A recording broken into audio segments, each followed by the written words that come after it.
सदगुरु कबीर कहते हैं कि ये शरीर रूपी जो सगुण सेज है, इसमें वो निर्गुण है, वो सदगुरु है, वो परमात्मा ईश्वर अल्लाह वाहिगुरु है, जो सबके अंदर एक समान रूप से मौजूद है। और इसीलिए हर जीव मात्र में वो चेतनमय सत्ता एक ही है, परंतु उसका एहसास तब होता है जब हमारे आंखों पे प्रेम की, सद्भाव की, आत्मीयता की पक्की लाली चढ़े, कच्ची नहीं। ऐसे नहीं हो कि छिन चढ़े छिन उतरे न सो तो रंग न हो, और एक रंग में जो रहे ऐसा बिरला कोई। इसीलिए तो सदगुरु कबीर ने बार बार, या गुरु नानक साहब ने, रविदास ने, दादू साहब ने, पलटू साहब ने, गरीब साहब ने, जितने भी संत महापुरुष हुए हैं उन सभी ने यही बात कही है। तो इसलिए हमें सदगुरु, जहाँ वो सदगुरु नजर आता है कि नहीं आता है, पर हमें तो अलग अलग दिखता है। कोई औरत दिख रही, कोई आदमी दिख रहा, कोई हिंदू दिख रहा, कोई मुसलमान दिख रहा, कोई सिख, जैन, ईसाई, पारसी दिख रहा। किसी ने लाल पहना, किसी ने सफेद पहना, किसी ने काला पहना, किसी ने गेरुआ पहना, और उसके आधार पर हम लोगों का अपने अंतर से विभाजन कर लेते हैं। ये समझ है कि ना समझ है, ये एक चिंतनीय विषय है। इसीलिए तो सदगुरु कबीर का एक पद है, साहिब तमारी साहेबी और सब घट रही समान। अरे जो मेहंदी के पात में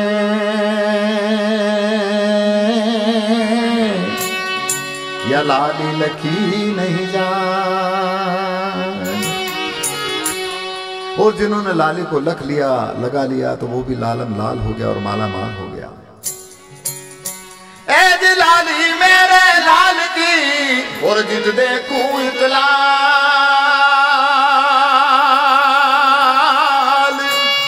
अरे लाली देखन में गई तो मैं भी हो गई लाल।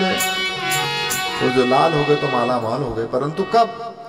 वो लाल जब तक हाथ में नहीं आया तब तक तो कंगाली बन करके बैठे हैं, क्योंकि वो लाल सबके पल्ले में बंधा हुआ है।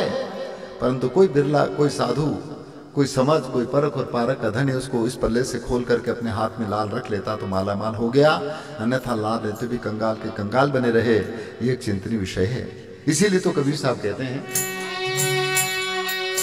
अरे लाल लाल तो सब कहे और सबके पल्ले लाल,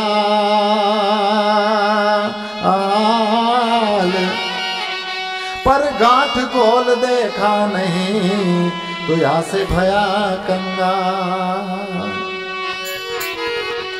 इस भेद को जिनने देख लिया, जान लिया, एहसास कर लिया, उन्होंने कहा कि अरे तू तो सब में मौजूद है यार, हिंदू में, मुसलमान में, चोरों में, साहूकार में, जीव जंतु में। यहां तक कि उन्होंने कहा कि जल थल जीव में तू ही विराजे, जहां देखूंगा तू का तू। उन्होंने पूरी कायनात में, चाहे वो वृक्षों की हो, चाहे जीव जंतुओं की हो, सब में उस नूर को, उस परमात्मा को देखा। इतना ऊंचा विचार है सदगुरु कबीर का, और विचारी नहीं है। उन्होंने इस बात को जिया है और जनमानस के बीच में रखा है। इसीलिए कहा है,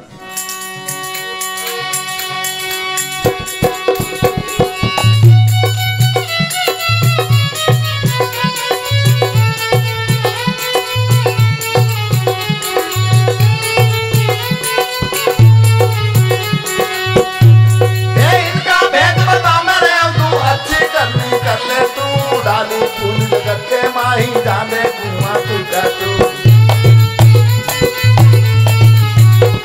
इनका भेद बता मेरे, अब तू साबुत करनी कर ले तू, डाली फूल जगत के माही, जाने कुआं तू का तू।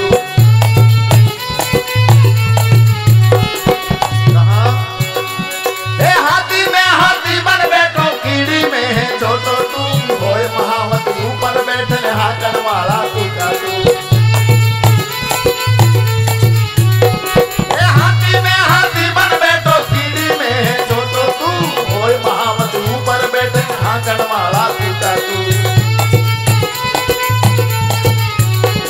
इनका भेद बता मेरे, अब तू साबुत करनी कर ले तू, डाली फूल जगत के माही, जाने कुआं तू का तू। और ये चोरों के संग चोरी करता, बदमाशों में भेड़ो तू, चोरी करके तू भग जावे, पकड़ने वाला तू का तू।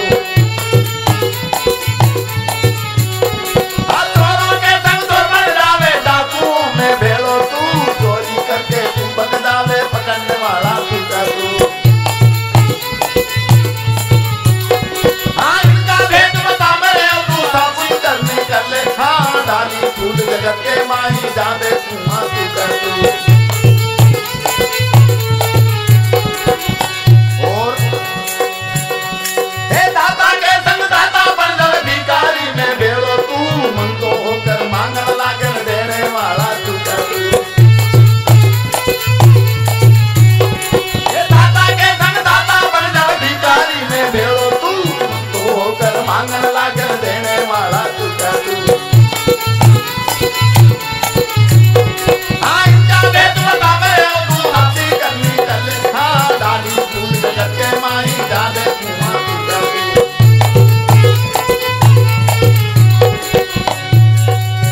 और कितनी दुविधा की बात है, और पुरुष और महिलाओं के बीच में भी कितनी दूरियां बना रखी है, चाहे वो किसी किस्म की भी हो, जबकि दोनों के अंदर वो नूरानी अवस्था एक है। इसलिए सबको अपना हक बराबर होना चाहिए ना, फिर भी इनको बांध करके रखा। जबकि यहाँ पर माता की स्त्रियों की पूजा होती है, परंतु खाली घर में रख करके।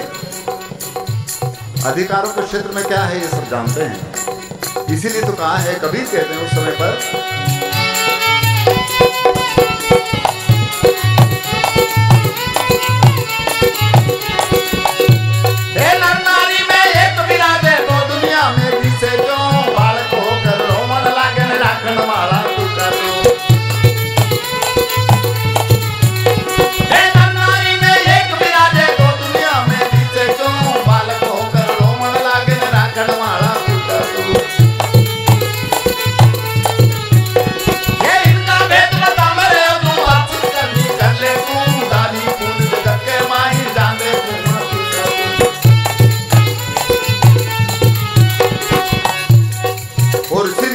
कहते हैं